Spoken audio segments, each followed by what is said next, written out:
All right, ladies and gentlemen, thank y'all so much for joining us. We're going to get started here in just a moment. We're just going to wait a couple more moments as folks are logging on and getting out of classes. We'll start in just a second. If you haven't done so already, if you can please mute your microphone and please turn your video camera off. There will certainly be an opportunity to ask questions a little bit later. And some of you might prefer to write those questions in the chat, or you can ask those questions yourself by turning the camera on. So there will certainly be a chance to do that. But for the time being, for this first part, if you can please make sure you've got your microphone muted and camera off, and we're going to get started in just a moment.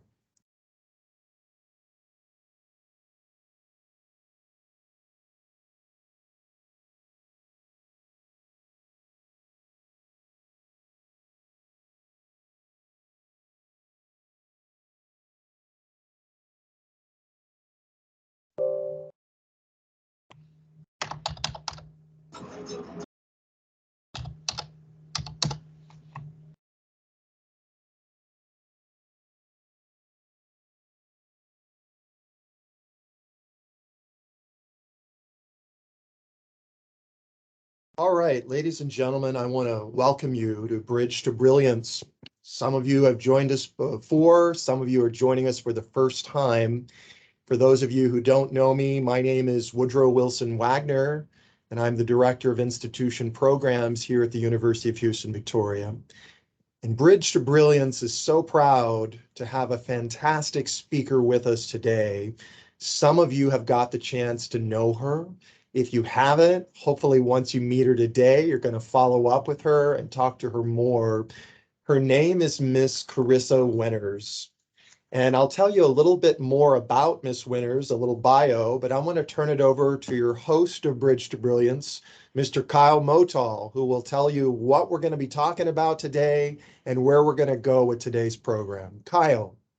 What's up, y'all? I'm so excited to be here today. We have an incredible guest, Karissa Winters. So we're definitely gonna turn the stage to her once we get going here. But yeah, we're so excited. It's all about networking, community engagement, and connecting with people to one help them, and they help you as well. So really being involved in the community, being involved with people to help them succeed. So that's what we're trying to accomplish today, and really overcoming some of that fear of not putting yourselves out there and producing that outcome that you all vision and want to see. So we're so excited for today. And Woodrow, if you want to introduce Karissa, let's bring it on. Absolutely. Well said. I think one of the great things about Karissa, and for those of you who have already gotten to meet her here at UHV, is that Karissa brings a lot of very specific tools and strategies to initiate community engagement and then to sustain community engagement. As you saw in Karissa's bio, which you saw in the invitation, she's a very multifaceted entrepreneur. She's done a variety of different business endeavors, from authoring children's book to publishing multiple albums and songs, to writing movie and TV scripts, creating her own clothing line, art gallery, publishing company. She's really done it all. And I hope that some of the lessons that she's learned through her entrepreneurial journey will certainly inspire you in your own journey. Because Karissa wasn't always the successful, fantastic businesswoman she is today. She was a student, she struggled, she went through some obstacles, but she got through all those things. And now she's here today to share those things with us. The motto for the Innovation Collective: believe, belong, and become. And I think this is exactly what Karissa Winters strives to do every day of her life here in Victoria, Texas. Her passion shines through when she's able to help others believe in themselves, feel that sense of belonging, and become exactly who they aspire to be. And some of you have already had interactions with Karissa. Specifically, some of you students have told me that I feel like I belong somewhere now. I feel like I have more of a purpose. And I'm so thankful to Karissa for bringing that sensibility to us here at UHV. So Kyle and I have got some questions for you, Karissa. It's interesting because usually Carissa's the one asking the questions. You're flipping the We're script. I flipping love the it. script a little bit on you. But I just want to start. I mean, people have read your extremely impressive bio. They've seen your credentials. They've seen all the marvelous things you were doing. But everybody has an origin story. And specifically, given all these successful, fantastic endeavors you're doing, why would you want to come back to Victoria, Texas, and be the community lead for Innovation Collective? Just take us through that a little bit. Well, I think it's because I grew up around this area. I was in Edna until I was around 16, and then I moved to Victoria and I was here for a while. And, for me, it really stems back to not feeling like I belonged. I didn't believe in myself. I didn't really know what I could become because I didn't feel I really fit in a box with anybody. I wasn't the athletic one, or I didn't have, support and all of this stuff. And I was friendly and friends with everyone, but I just didn't really feel any of those feelings. And so I always wondered if there could be a way to create something in this community where everyone could fit in and people would talk to each other. Because when I grew up here, people were very much in their silos and their groups, and their parents, were friends and went golfing together, or they went to school together or worked at the plant together. And I didn't have that with my mom being an artist and my dad a musician and us owning our own businesses. My parents were at work all the time and they didn't exactly have friends. So I didn't really have friends except for people who came to my parents' bars and restaurants. And so for me, it was kind of a lonely place. And I remember how that felt to feel no support with my dreams. And I would see everyone else doing things and think they had some secret manual or had something figured out, or their family gave them money and that must be so nice. And I remember I vowed, I said, if I ever achieve anything, I'm going to come back one day and really try to be a way maker for other people here, because I never want someone to feel like I felt. And so I went along, with my life, and I really figured out how to do things, but it was a school of hard knocks. It was very hard. I lived on ramen noodles a lot. I lived in some unsavory places, a place in Houston, just put it this way, someone got murdered in front of my door. I saw it on the news while I was visiting my mom and Wow. so it was one of those things, like I had to go through a lot to learn what I've learned. And I don't want other people to have to do that. I'm not one that believes that struggle makes things good for you. Like if I can prevent someone from struggling and giving them my knowledge and connections, then I want to do that. And I want to see their dreams come to fruition and them be successful. So the reason I came back out of living anywhere in the world is because I want to help people who felt those feelings like I feel. I want people to feel like they can believe in themselves, they can belong, they can become something no matter where they're from in their life, political views, religion, race, none of that. I want everybody to feel like they fit and they belong. And if they want to achieve something, then we will find a way to make that happen. And, some people say, oh, my dream's crazy. I can never. I'm like, I did children's books. My first thing I did was like a catacorn, a cat, unicorn, butterfly. And I did a book tour that made no sense. But to me, it did. Yes. Excellent. That is so Yeah, fantastic. that's awesome. And Innovation Collective has really done a great job with events, getting people connected together and making them feel like they belong. Because Victoria can be tough. Me being born and raised here, it can be tough to really, fit into different little groups and here and there. And it takes time to really, be trusted and feel those trust with amongst others. So Karissa, what's some tools, to connect with people, to help grow with others, to really help them kind of fast forward and belong in the community? I would say it's show up. And even if you don't have a lot of time, then pick one thing that you really want to do. I say yes to everything, even if it doesn't relate to what I do. I get in the room with people. I just did the chili cook-off, for Victoria College, and I was the judge. I was the judge. I came straight from that to here, but I met some great new connections of people I otherwise would have never met. I just recently co-hosted the Space Cowboys Ball, and I'm going to back this story up so you can see why it's so important to say yes. I remember South by Southwest was coming up and they had an innovation section, and I told myself I probably should go to that because I do innovation. I need to learn and bring this back to my community. I had a lot on my plate, but I said, you know what? I'm going to drive to Austin. I'm going to do this. So I did it, and I happened to meet this gentleman, Sean Graham. Well, me and Sean stayed in touch, and it was a random meeting. But we talked over the months since that passed, and he actually came to my film festival in Victoria, and we started chatting. He goes, "You're going to be the host of the Space Cowboys Ball." And I'm like, "Sounds cool. Sure, let's do it." I did not even know what I was signing up for, but I ended up, it was really cool because then I got people in our community involved.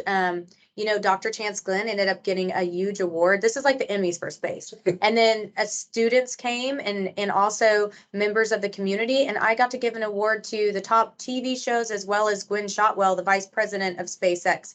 And my point to this is, while I said yes, I got in the room with space people, and you may think you have nothing in common or you don't have anything to talk about. But the great thing is that opened so many doors for me. I now have people who owned movie studios that were there. I have people who are talking about the head of iHeartRadio. So I do song stuff. And so you never know. And I'm bringing a lot of, like, my co-host who was an NFL player, he's coming here to UHV and he's going to do things, and a lot of other people. So I think it's really not putting yourself in a box. Try different things. You really don't know the type of people you're going to meet or what room you'll get into and what will resonate with you. And, I think it's, to me, I used to flip it to think, why should I talk to that? They're not gonna have any interest in me. Don't devalue yourself, because I think that's something we can get in our heads about.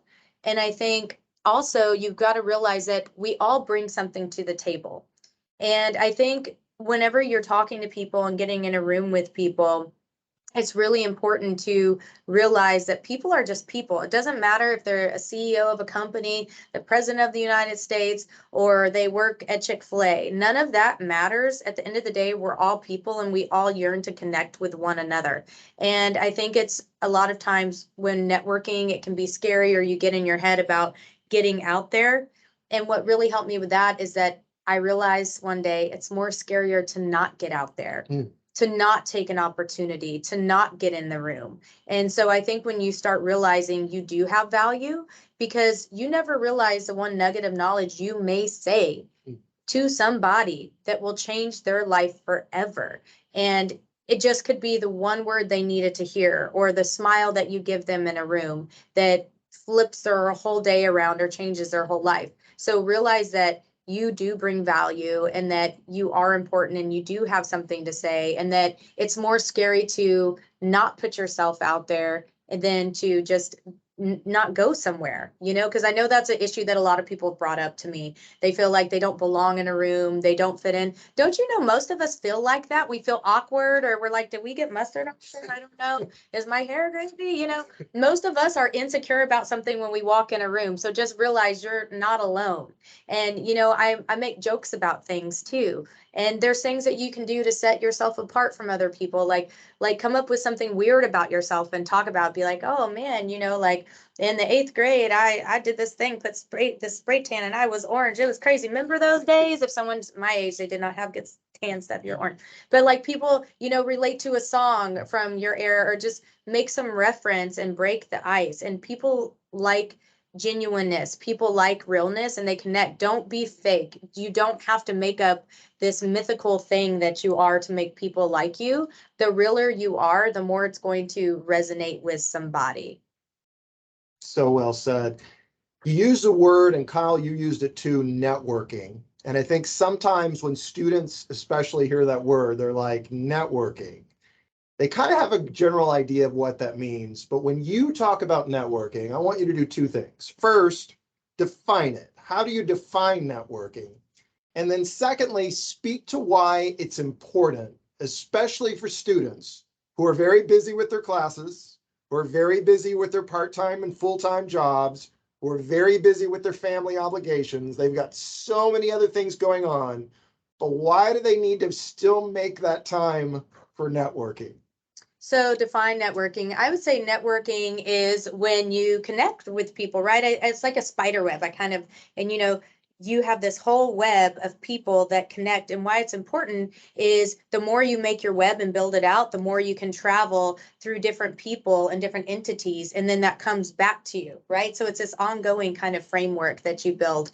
And why it's so important is, you know, most people can come to me with anything, even if it's off the wall. And I'm like, I know somebody for that. Hold on 1 minute. And you never know where it's going to take you. I have a really weird life, and it's because I'm always open to networking. I sit on an airplane, then I know somebody, you know, and it's, I'll give a couple examples of this just so you know how important this is. I sat on an airplane. I'm not flying first class, okay? So it's not like that. I was sitting next to this guy and we just start chatting and I'm like, oh, and I was authentic and I was like, yeah, you know, grew up in Edna. My parents had this restaurant thing and he's like, oh, I'm a chef. Cool. Well, by the end of it, I realized he has a show and he's famous on Food Network. I had no clue. Then we end up doing this restaurant concept together later on down the road because I knew him. And then I end up meeting another friend through a chance meeting when I was somewhere who became friends with someone else. They connected me. And now one of my business partners I write scripts with is in a famous boy band. That's weird. That makes no sense at all. And then, you know, it's so all of these strange people I know, you know, I end up the other day, Space Cowboys ball, back to that. My friend Josh, who makes movies, he was here at Viva, Texas. He's a famous photographer, all this stuff too. Well, and does famous music videos. He came to Space Cowboys Ball because he's smart about networking. He knows to get in that room. So he came down there and he's like, hey, I got to go take photos of Jesse James while I'm in town. You should come over here and meet him. So I met Jesse James in Austin. Like, that's weird. None of this makes sense, but it's because I say yes. And I also create opportunity back. That's very important with networking. When you meet people, kind of file in their mind what business they do, who they are, make notes. I even put definitions in my phone. One of my best friends is still Gin Las Vegas because that way you always remember who this person is. And then guess what? When you have someone call them for a job or something and they're like, oh, so-and-so told me, then you're filling their cup back up. So it's this residual flow. And that's why networking is so important, because when you are a student, especially at any age, it's important. But since you pointed out student, I wish I would have known about networking. This is a superpower that you can have. And when you get your degree and step out, guess what? You already have so many people to call and you can walk straight into a job because someone's going to make that phone call for you because you have networked and you have done your due diligence. It's way better to do that than to wait and be like, okay, I'm done now. Now I'm going to start networking. I do these fireside chats. They happen once a month, and every single person I've interviewed said that that's something they wish they would have started younger, is networking. You know, and that's why I believe it's so important, because too, you make lifelong friends and connections and you know about things going on, and you know, you have this whole Rolodex of people in the world, and it's so fun. It's almost like having all these pen pals everywhere, right? And so when people ask me, I'm like, oh, you know, well, I know someone who does that, and then they know someone, or I can reach out and ask, hey, do you know anyone that does this? So you have a whole network of people to reach out to for anything you're interested in. And if you don't happen to know that person, I'm sure someone you've met will. And that's a big deal with Innovation Collective, to bring it back to that, is that our network, we help people. That's what we do. If you come to me with something you want to do or you're passionate about, I can find somebody related to that to help you with what you want to do or where you want to go. So that's why I feel networking is so important, because it's building out your spider web, right? So you have all these places to travel and go, and you're continuously building it out. I use that analogy because we can all picture a spider on a web. It makes it easy for everybody. When I hear you talk about that, I think of networking as building relationships, right? Very much So I think people get caught up in the word network. Okay, what does that mean? But it comes down to building relationships, especially new relationships that you didn't have before, that you never know down the road. This might be my future business partner. You never know. This might be my future customer. This might be my future whoever. And it's those relationships that make people successful. That's what I've learned by going to your events like Fireside Chats and Coffee and Concepts. When you have the successful people on stage, inevitably it comes down to the relationships they made to get them to where they're at. And sometimes it's hard. It's like hard to step out of your comfort zone and like, oh, I don't want to talk to someone, but that's how we get to being more successful. Well, and once you step out, you know, and you dip your toes in the pool per se and get your feet wet, then you're like, oh, it wasn't as bad as I thought. I mean, I've had people who couldn't even speak in public and my stuff. And now they've started their own companies, and now they're at the meetings. They're like, let me tell you, but you never know where it will lead you. And it's the relationship. And it's not like, oh, people are like, oh, but I'm not good at relationships. I don't really like, really, let me tell you, there's no secret sauce. Just show up. Like everywhere I go, Kyle's always there. I'm like, Kyle, like it, and he's smart because he shows up. And that's the thing, is really half of the battle that puts you ahead of people is answer your emails, answer your text and calls, and show up. You're winning ahead of 99.9% of people because you're actually showing up. And trust me, just showing up, people start to notice. They're like, oh, this person does what they say they're going to do. And that is huge for networking. And really networking, it's another word for building relationships. I mean, that's really at the end of the day. Well, Kyle, she Yeah, mentioned you. I know absolutely. you have follow-ups. Yeah, no, this is great. I love the web of connections because that's so important to imagine. Karissa, what's some best practices? So if someone is a student, let's just keep it on students, they're going to an event, what's some best practice on how they get the most out of the event? What to say, asking good questions, body language, things of that nature, just some simple tips for them to feel comfortable and maybe practice some things before they step into there. Yeah, I think it's making sure to, when you go up to someone, look them in the eyes, introduce yourself, and then ask the person about them. People love to talk about themselves. I mean, it's easy. And then once they start to open up and talk about themselves, you really get a lot more information than you would otherwise, because they're going to start to open up. And then I think the questions that you can ask that are pivotal, you can say, I'm a student, what would you recommend to someone my age? What do you think would be some good advice for me? And then if you find somebody that is interesting, ask them if they would be your mentor, because that's huge. A lot of people don't even think about that, or they think, oh, they would never do that for me. Trust me, people love that. You being a student, you hold a card that people are like, oh, I want to help you. I wish I would have known these things, man, I'm telling you.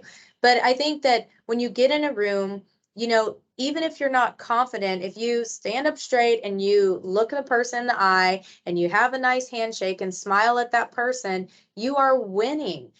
There's no wrong or right way to do that. Okay. And two, you don't need to just be nervous or any of that. Just walk in the room, and two, if you're going to an event and there's someone that is going to be there and you do feel a little uncomfortable, have that person be your wingman. I think that people don't look at wingmen. They think of that more as dating or something. But no, you can have an event wingman, maybe somebody who is a little more outgoing than yourself and can introduce. That's what I do for Innovation Collective. Some people do have a hard time with networking. So I'm like, hey, come here. I want you to meet this person.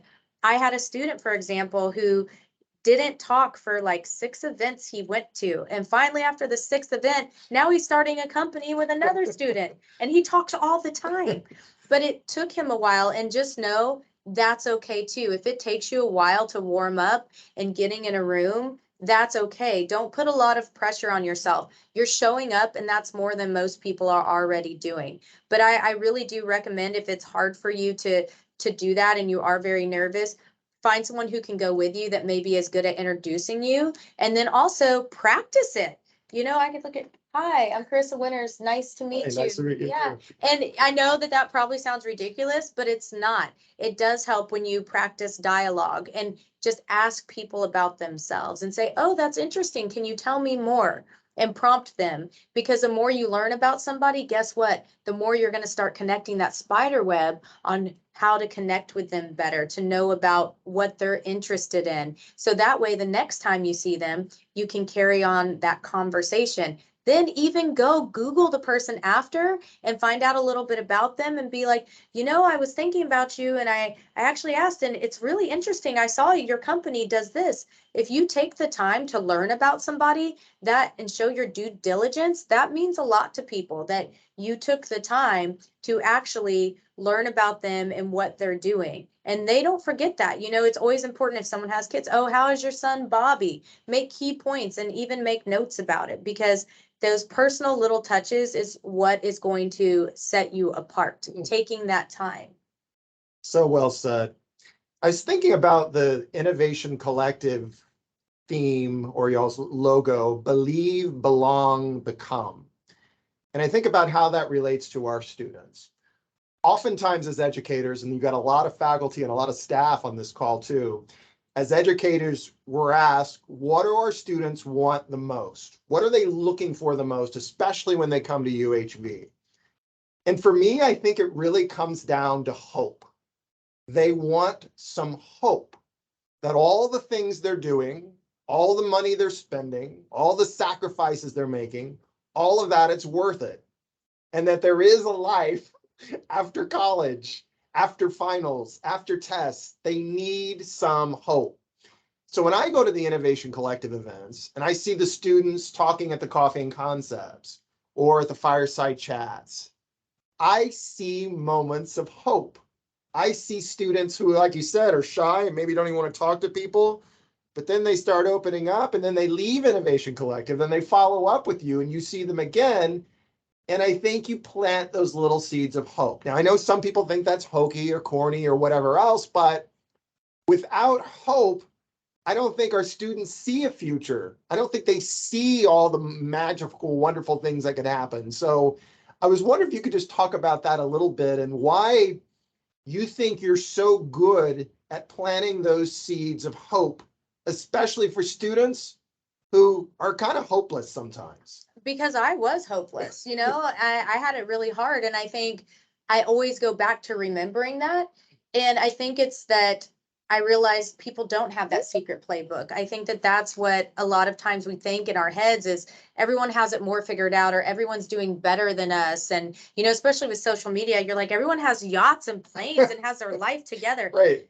Let me tell you, no one has it together. None of us really know what we're doing at the end of the day. We're all figuring it out every day. I think what really helped me, this is like, it was so interesting. I remember I finally got a job. I was working with this celebrity, somebody that I really looked up to. And I just thought, man, if I could be like that, they have their life together. I met with them. Oh my gosh, they were a train wreck. I had no idea. And so I sat back and I was like, man, my life is not too bad. They did not have it together, but it was that perspective shift. That was a big learning lesson to me is right?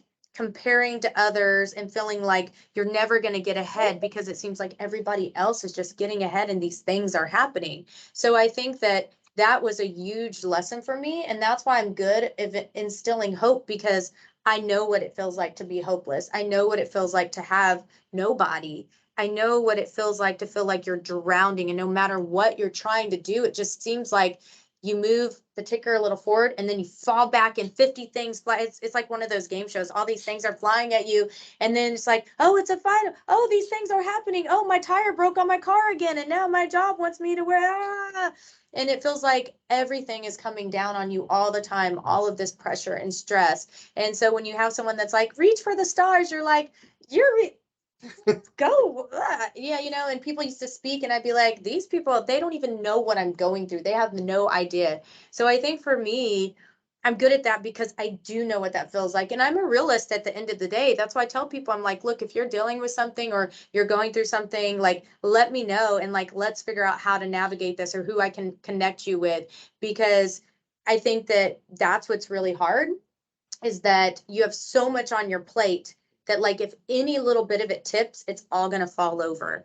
And you're carrying this weight, right? It's like a cognitive load, this backpack, imagine a backpack on you, and you're just like hiking a mountain every day and it gets heavier and heavier. And then someone else adds one more thing and you're like, oh my gosh, I'm going to fall off the mountain. So it's about making them a little more, taking off that cognitive load to realize you aren't in this alone. That's why when you asked at the beginning why I could move anywhere and did this, I did that because I don't want you to fall off that mountain. I want you to know that I'm here to help carry that cognitive load. You have a whole team of people in this city that are behind you that they know how this feels.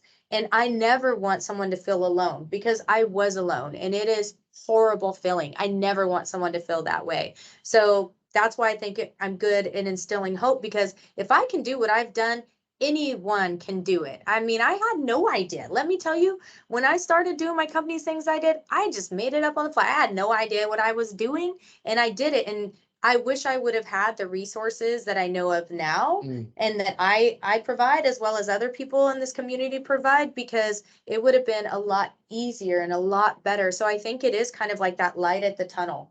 We just want to feel like someone believes. I know it's like if one person believes in you, it can change everything. And especially if you don't come from a home where you have families or family that believes in you or friends that believe in you, and it's just every turn after another, it's like something is coming at you. It is really hard to have hope. That's what I see when I go to Innovation Collective events. And Kyle, I don't know if this is your sense too, is that you're amongst a group of people, a tribe, if you will, Exactly. who want Yeah. to support, who want to nurture. And again, we all have complicated lives with all kind of things going on that we can't control.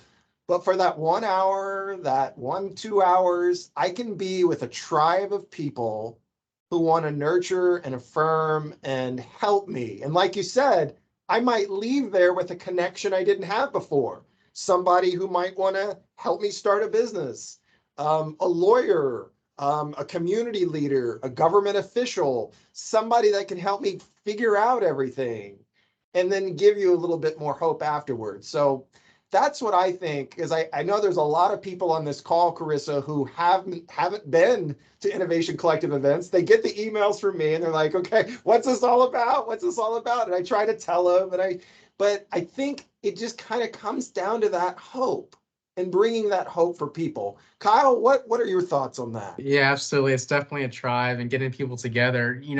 Chris, I really want to talk about, you mentioned a little earlier, but the power of a mentor.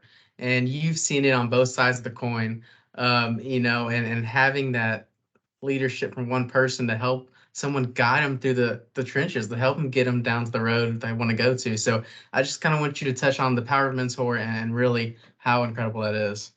It is incredible. I myself have mentors and it's been the best thing for me. And, like there's even times, sometimes I call Woodrow and I'm like, hey, and it's nice to have someone that's like, you've got this, you can do this. And here's the things. And, I have some of my friends that mentor me. They were in like the original OG mastermind groups, and some of their nuggets of knowledge that they give me are amazing. And I think it's so, so important because once again, I say this a lot, but it's so true. You realize that it's okay to stumble. It's okay to go through things, and to hear from somebody who you admire, who you deem successful. And it's really important to hear them say like, oh, well, I did that too, or it's okay because this is what I went through, or they prevent you from making really catastrophic mistakes. I say it's like the maps, right? Or the Waze app. It's like, no, turn right, crash ahead, bad decision. Because that's what it is. Like you have somebody that is really preventing you. I mean, there's so much that I had to, like I said, learn on my own, that if I would have had a mentor, would have saved me a lot of sleepless nights, a lot of money, a lot of time. And so that's what's great about it, is that you have like this roadmap laid out in front of you, and you can choose to take a mentor's advice or not, but it's really nice to have somebody there. I've learned a lot even by doing my fireside chats. I always like to say it's so cool for the community and everybody that's involved that gets to go to them or see them. But I learn from those, our local experts. This month we have the amazing Brooke Garcia. She's so awesome. I think she's on this call, Brooke Well, Garcia. but you learn from these people so much, and it's cool because those are like my mentor sessions too, and we are talking a lot about failure. And I took away a lot from, I always ask everybody what their definition of failure is. And this has been a big one for me to learn that failure really isn't failure. It's your perception, because a lot of things that I've created or done that didn't end up quite how I thought they would, they've actually ended up opening up other doors. And I take those nuggets of knowledge and I actually apply them to different things I'm doing. So if I wouldn't have had that experience, I wouldn't have been successful in the experience that I'm doing over here. Wow. And then I can also take that, and guess what else? I can mentor somebody not to do the thing that I failed at, because then it's not a failure. So it's about learning too and growing. That's why mentors are great, because when you've struggled with something, they can oftentimes change your perception on that and make you view it and look at it in different ways. And it's also that preventative. It's almost like preventative medicine, right? Where they're like, oh no, that's probably not, but have you thought about this? And a lot of times when you're growing and you're building, and especially if you are doing a company or something like that, you get this tunnel vision. Like when you're in school and you're studying, right? You get this tunnel vision, and it's hard to see outside of that, and you have like these rose-colored glasses on. So it is nice to have trusted mentors that really do have your best interest at heart, who will tell you the tough things that maybe but you don't want to admit to yourself, or you just can't see because you're in that tunnel vision. So, I mean, there's so many reasons mentors are important. I will tell you, every single person I have ever interviewed, and I've been interviewing even before Innovation Collective for years and years and years, people, and they've all had mentors. So I cannot express enough how important that is. If there's someone that you want to have as a mentor, reach out to them. Worst thing they can say is no, you move on. They're not your people anyway, so don't worry about that person. And then you will find one. And if there's something you're looking for, come to me. I'll help you. I know Kyle, Woodrow, all of us. Like if there's someone you want to mentor you or you're interested in, or a topic that you need to be mentored in, let me know, let us know. I mean, that's what it's about, is once again, that spider web, that connecting of all the people we know to help you grow. I know many of you have questions. We're starting to see some hands, and I'm going to absolutely get to those questions in just a second. But I want to do something we've never done on Bridge to Brilliance before. Uh-oh. Kyle doesn't even know it's coming. Oh, no. It's kind of a show and tell. I have some photographs, and I want our guests to kind of react to the photos and kind of tell us what's going on, because we've used a lot of words here: building relationships, growing and all that kind of stuff. But what does it look like? What are the faces of Innovation Collective? What are the faces of some of the things you're doing? And I thought it'd be nice just to have a little show and tell specifically of some of those faces as they apply to here at UHV. And I think some people on the call might see themselves even in this in just a second. But let's go through some of these. And I just want you to react to what we're seeing on this screen to give people a greater sense of what's going on. So I think this first one is probably one of the first visits you had to UHV. Yep. And you've got some faculty there like Dr. White and Dr. Nusair. And what's Woodrow, I'm going not on seeing here? it. I know your daughter's coming. Yeah, so I'd been here multiple times, but this was like, I wanted to come check it out, and I wanted to see what community engagement was like. If I brought my daughter, right, because we were just talking about bringing community into UHV, what that experience would be like. She got to see the Viz Theater. She got to go see robotics. We learned about building robots. They sent her home with a robot. And so she's like, I love this place. Can I quit school and just come here? But it's one of those things about the engagement and the two-way street, and learning about all the programs and how innovative it is. And we are so lucky to have this university in the city, but also all the programs that are offered are amazing. And it was talking about how can we combined what Innovation Collective does with what the university does, and work in harmony together. And, we've had robotics. He came and showed them at my Coffee and Concepts. And that was really cool because the community was like, what? We have robotics here? Kyle, is it showing on the screen? No, I'm not able to see it, Woodrow. You have to try it again. Okay, sorry. We're just going on and on and on. Hey, that's okay. I think I have to exit the spotlight. Let me try this again. Okay. And I'm going to stop sharing, share, try this again. Okay, Kyle, are you seeing something now? Okay. So that's the robot thing we're talking about. Okay, so there we go. Dr. White, Dr. Nusair, she came, they built a robot, her daughter left with a robot. That's awesome. Okay, what are we seeing here? What the heck's going on? And why is this guy making such a face? What's going on with that? I don't know, I've heard about that guy. So it's, this is our Coffee and Concepts. We are now doing one on campus, and it's great because you see community members that are business owners involved in the city or do all kinds of different things coming together with students in real time and making connections. Some students have gotten jobs. Some students are also learning to make connections for their future of when they get out of school, what exactly it is they want to do, because they're building those networks. That way, when they get their degree and graduate, guess what? They can step out and already know people and get a job, and also have friendships and relationships built. So that's what's been really great. And look, Donald, I love Donald. Oh, there's Donald. Yeah. Awesome. So he's over there networking with the students and telling them everything he does. And he always has nuggets of knowledge as well. And so it's and Heidi back there, they're awesome. So I think it's one of those things to where you can see in real time. We even have Victoria College, we have her there. So it's like you see that these different entities are coming together and everybody is working on a plan to help one another. That's what Woodrow and Blake right there, you see them talking about is, well, how can we work together and, help the students and do this thing? Well, I know someone that knows somebody, so it's really neat to see all of this come together. And you'll hear me say real time a lot, because if someone asks for a connection, I'm not like, oh, I'll get back with you in 5 weeks. I'm like, hold on a second, let me get that done right now. So it's in real time in front of you happening. That is the best thing about it. When she says real time, she goes with the microphone to every single person in the room, and everybody's talking, and then she's like, oh, stop. You see that person over there? You talk. So right there in the room, these kind of connections are happening. That's amazing for students. What are we seeing here?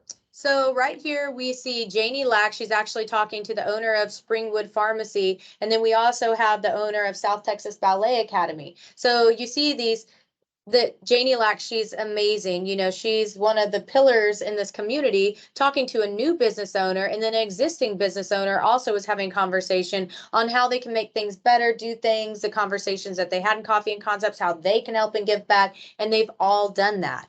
And then, we have a student, he's smiling because he got free pizza. I'm sure that's why. Who doesn't like pizza? It's those connections.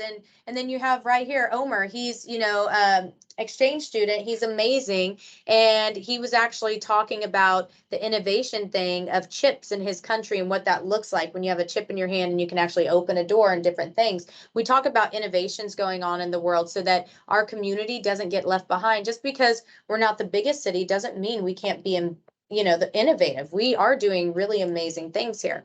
Then there's Mark Alpeter. He came on before my fireside chat here. He actually had mentioned this idea he had for a company. He has now started said company. It's very innovative. And now he has a contract with UHV to work with them. Now, what is he doing? What is the company? So it's Paraclete Solutions. He creates these little detectors that when these little pellets come through, like you work for Dow, he used to work for Dow many years, and it increases the productivity because it finds defects in these pellets. Wow.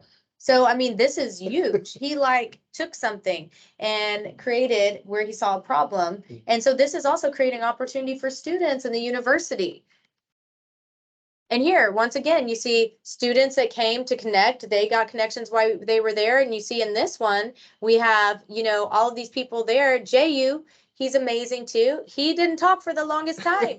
And then I sat down next to him and found out what he's interested in. Guess what? I found out he's interested in what Casey Schultz right there, the stand next to him, was interested in. They now have a robotics company. He works with Casey on that. And then Sean Graham, he's a random guy I told you guys about that I met at South by Southwest that connected me with the Space Cowboys ball, and the rest is history from there. And then you also see this guy right here. He owns an amazing innovative company that works for Baylor Health Sciences and all this. And now Michael Reyes, he's wanting to do stuff here with the university as well. So it's all those people connecting, and they all talk to each other now and are doing amazing things. They didn't know each other before, now they do. Yes. Joel Stratton, he's also one. Didn't say a word. He was working a job he was miserable in, and he had a dream of starting this company, didn't know how he's going to do it. I'm happy to announce he's officially started that company with 2 other people who were coming to Innovation Collective that he connected with. Excellent. And yes. And then Robert Royer, he's a success story from UHV, and he was talking about how he wished he would have had a platform like Innovation Collective to help him start networking and getting mentors sooner, because he didn't start that till after he was in school. This concludes our slideshow. I hope everybody enjoyed it. Show and tell. I know, Kyle, we probably have some questions I'm seeing now on the chat. And so let's kind of look through those and see. I guess we'll start with the folks who have got hands up, and then we'll go from there. And if you have a question that you want to write, you can certainly write that in the chat. Or if you want to raise your hand, you can certainly do that too. But let's start with the folks who've got hands raised. And I think we've got Mr. Hunter Follett. Hunter, go ahead, sir. Thanks, Woodrow. And awesome. Good to see you, Karissa and Kyle. Hey, just a quick question. So you talked about mentorship and the importance of it, and I couldn't agree more. And one of the things that it's just abundantly clear that you're super duper good at is sitting next to somebody and striking up that conversation. Could you maybe, for somebody who's maybe not as confident in doing that, could you maybe give us like a bit of a like step by step? Hey, what do I do first? How do I engage with somebody? What questions do I ask, and how do I convince somebody to be my mentor? Yeah, I think it's just walking up to somebody. And like I said, if you're not good at that, have you somebody that comes with you that maybe is that can introduce you. And also, I think it's just when you introduce somebody, if I'm like, hi, my name Hi, is Saunders. Woodrow Wilson Wagner. Nice to meet you. Oh. I'm not awkward at all. Hi, Woodrow. Nice to meet you. So can you Nice to meet you. can you tell me a little bit about what you do? I like Star Trek. Oh, wow, that's amazing. Can you tell me more about Star Trek? Which series do you want to know about? Captain Picard or Captain Kirk? Oh, I really don't know anything about Star Trek. So what do you think is what I should know? I'd like to tell you about Captain Kirk and why I love him. That sounds great. Tell me. So it's about talking to somebody about their interest and then digging in, and then you'll find out if they're a fit to be your mentor or not, because that's important too, right? Not everybody is going to fit your personality or resonate with you, and that's okay, because when you have a mentor, it really needs to somebody that you gel with naturally. But you can find that out as you're carrying on the conversation. And I think as you get into the conversation, you can say, I'm a student at UHV, and I'm really, wanting to learn more in the area that you work in. And would you be interested in possibly mentoring me? Because I've really heard that mentoring is important through, UHV and Innovation Collective. And so if we could meet for coffee, maybe next week, what does your schedule look like? Always give a time frame, because usually people are very busy. So when you approach it, say like, oh, well, next week, what does next week look like for you? And kind of in a weird way, put them on the spot. And I know that might seem awkward for some of you, but it really shows gumption and shows that you want to do it. When I do work with a lot of people, if I just say, oh yeah, let's do a meeting, and if these are people operating at a high level, you have to give them the date, the time, when you want to do it, and they tell you yes or no. You got to come with solutions, not problems. So if you make this easy for them, where it's an easy yes, if you say, oh, and if you throw names around, I'm telling you, UHV, most people are community, be like, oh, I'm a student, and if you're not a student, just be like, I hear about these things going on in our city and they're amazing. And, from UHV, it's talking about Innovation Collective, and I want to be a better citizen in our community. Most people are going to resonate with you wanting to better yourself. If a person says no to mentorship, move on. They weren't your people anyways. Don't harp on it. Because a lot of people that you talk to, they have opened up and told me they're open to being a mentor. People just don't ask them, And there's other words for mentor. You could say, hey, I was wondering if I could get your advice. Or, hey, I was wondering if I could shadow you at your job. These are all things that are part of that mentoring thing. And all the folks that you saw in the slideshows and many more, all these folks are saying yes. None of them are saying, no, I'm not, they're specifically coming to UHV, industry professionals, because they do want to mentor you. So I know it's hard to sometimes get the courage and you're a little nervous about it, but I'm telling you, you're going to get a lot of yeses from the folks that come to these events. Well, and and I think it's realizing like being upfront and honest with people. Don't beat around the bush. I think a lot of times it's like, oh, well, just be straightforward and say, look, I'm trying to go places in my life. I have so much respect for you and admiration, and I know I could learn some really amazing things. Would you be willing to take 30 minutes of your time to sit down with me, and so I can learn from you and help myself grow? Most people, when you tell them that you respect and admire them and you want to learn from them, they will take the time to sit down with you. And so, Hunter, I think that's how I would approach it, is that I would be very straightforward about it. And like I said, if the person isn't good at that, have them like a wingman to go. Or, if there's someone you want to mentor you, just let me know who it is and I will also help you. I just know some people, it is very hard for them to get out and to put themselves out there. So that's why I recommend like having a buddy that goes with you that maybe is outgoing and not afraid to ask, You're my wingman woman. I got it. But it's having that respect. When you say those words, I respect and admire you. You have an amazing work ethic, and it's these things that resonate with people. And that's what's going to set you apart when you're asking for them. Because look, you're not saying, hey, give me money, give me a job, I want something from you. You're saying, hey, I respect and admire you, and I would love to learn from you. And so that's different than wanting a material thing. It's asking for somebody's time, and they will find you a valuable investment. And you can even say that, I promise you, like, spending this time will be a valuable investment because I'm going places, I'm growing. Excellent. Okay, we got some more questions, Karissa. We got Max. Max, go ahead and ask your question, sir. Yeah, so what about like for those who like don't really know like what they actually do want to do, you know, like because I'm actually, you know, in the most undecisive times of my life kind of for the past 4 years, or like since I graduated high school in 2017, you know, like I spent about like I spent those 4 years working at retail, you know, before I graduated my senior year. You know, I just kept the same job. It's the only job on my resume. It's just retail, and I don't really know where to go from there. Have like kind of quit since, and don't really know what I'm doing with my career either, because I've attended a few more classes here. You know, I've done up to like 18 basics, but I'm still lost in like where to go or what to even major. And I just, you know, I'm pretty sure I wouldn't want to just go back to, you know, the first job I worked, you know. No, that's a great question. You know, I'm 39 and I'm still figuring out what I want to do. That's why I've done all those things.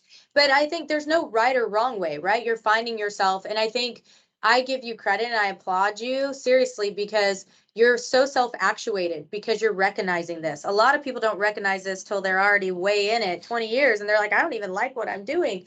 So I really applaud that you're figuring that out and realizing, like, I don't know what it is that I like to do. And I think that's the best time to have mentors, right? Find people and kind of help them guide you. You know, come to some of the Innovation Collective stuff and talk to people and start to realize what resonates with you. I would say, you know, I'm big on doing what you love to do. And so whatever it is that you're passionate about, figure out how to make a living off that and how to do that.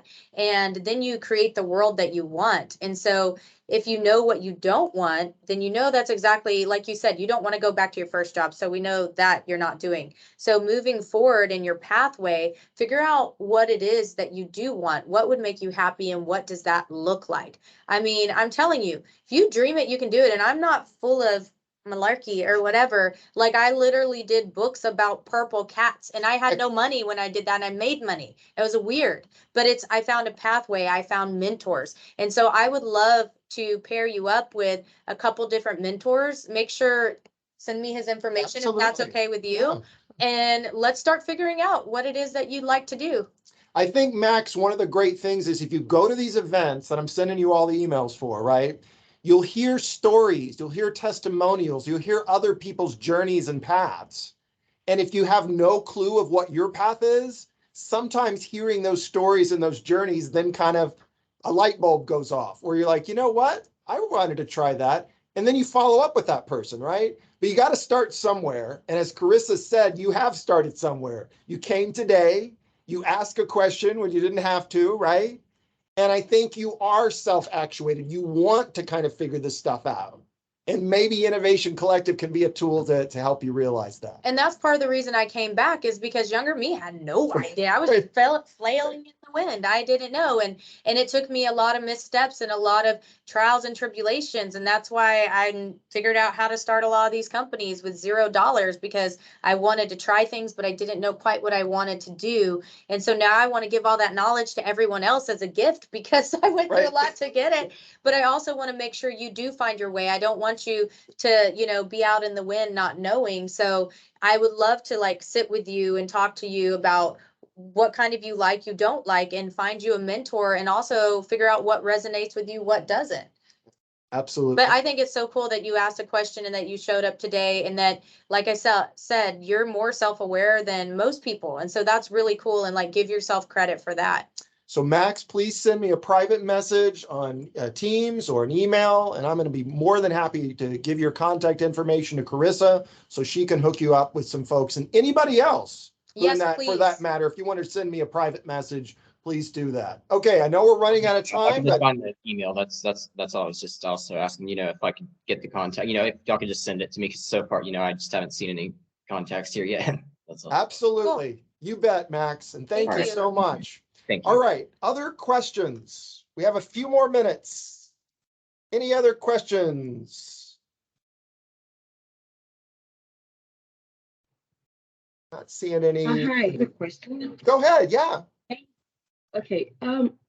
You talked a great deal about networking, and my quick question before the meeting ends is about how knowing mentors. You know, how do I know that? Oh, like I feel like I can have conversations with people, but I don't know who or what mentorship is all about. Is it asking questions and them giving me back the answers? How do I keep in touch with such person? How do I follow up? What am I gaining? How do I go to the next level? I feel like mentorship, I really don't understand what it is because I could literally ask anybody. I could go online and ask, but having that person who does the person check up on me? Does the person like I don't know what's about. It's kind of tricky when it comes to mentorship. It is. Okay, speak No, about it.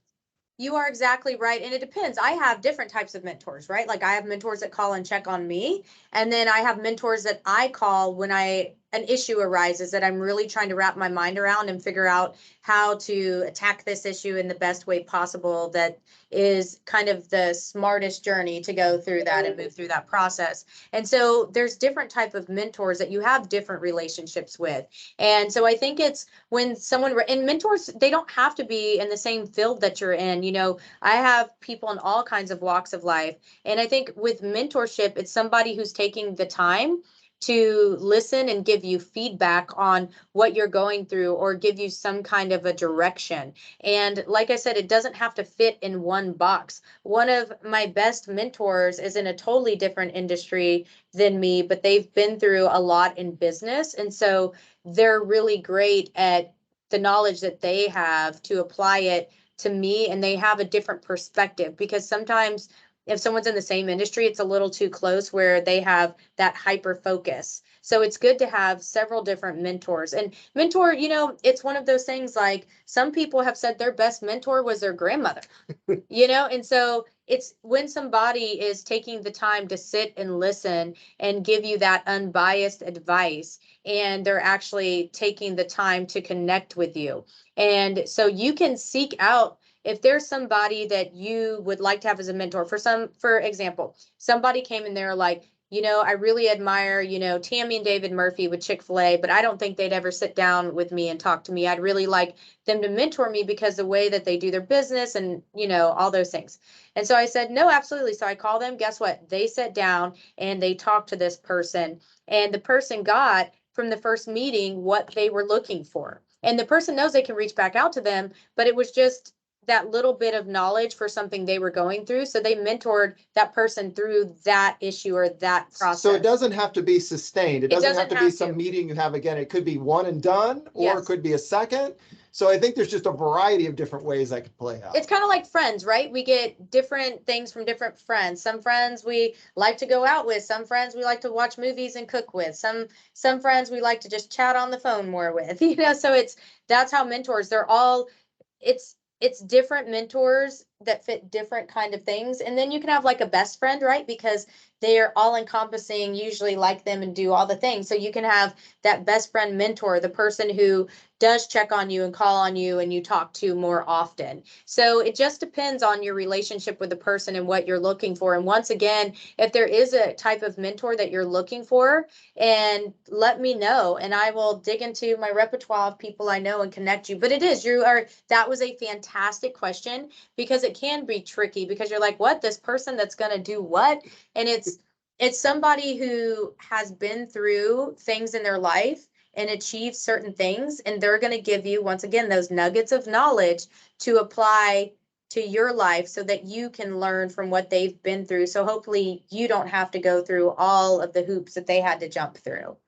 Well, Karissa, this has been so wonderful, but our time is coming to an end, and I want Kyle to have the opportunity to kind of sum all this up and put a lovely bow on this.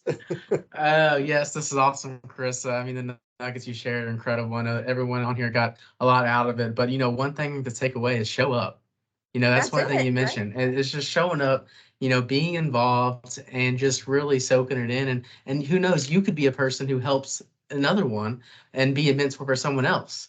So, you're also a resource as well. And so, it could be scary to get out there, but showing up and be authentic and being real and really starting conversations. So, that's really what I got out of it, and a lot of great nuggets. Woodrow, you got anything you want to add as well?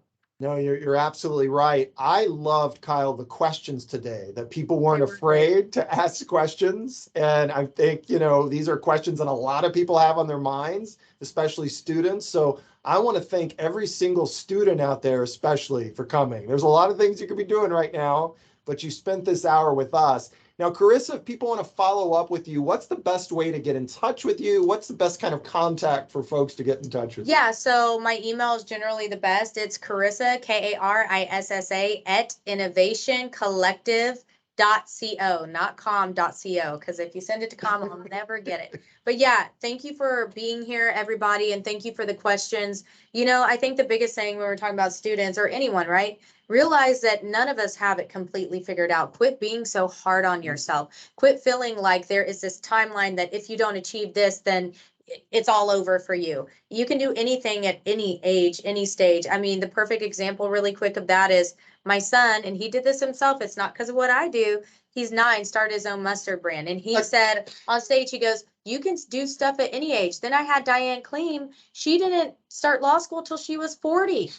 So there's no wrong or right way to do things. You do it in your own time, in your own way. And don't be afraid to ask questions and ask for help when you need it. We don't all know everything about everything, right? And once you start putting less pressure on yourself, then it's amazing what can happen. Well, Karissa, you are such a treasure to our community and our students. And students, when you get the emails from me in the future, and I say Innovation Collective, this is what we're talking about. Invite a friend. There's always food, right? Whether it be pizza, Chick-fil-A, or whatever, you're going to get a wonderful meal, but then you're going to be able to make some wonderful connections with some wonderful relationships too. So I want to thank you so much for everything you do for our community and for our students here at UHV. I know many of them will be following up. There are faculty and staff here that I know are going to want to follow up with you too. Yes, to bring things into your classrooms. So I want to thank everybody for joining us today. This is our last Bridge to Brilliance for this semester. For those of you who joined us for all of them, thank you so much. We will be back in January with more Bridge to Brilliance. We're going to have another slate of exciting speakers and interactive programming. Have a wonderful holiday break. Thank you so much for joining us. And Kyle Motal, thank you so much for being a great host. Oh, yeah. Thank you, Carissa. Thank you, Woodrow. Yes, this was awesome. All right, everyone Till be next time, safe. y'all. Bye. Bye-bye.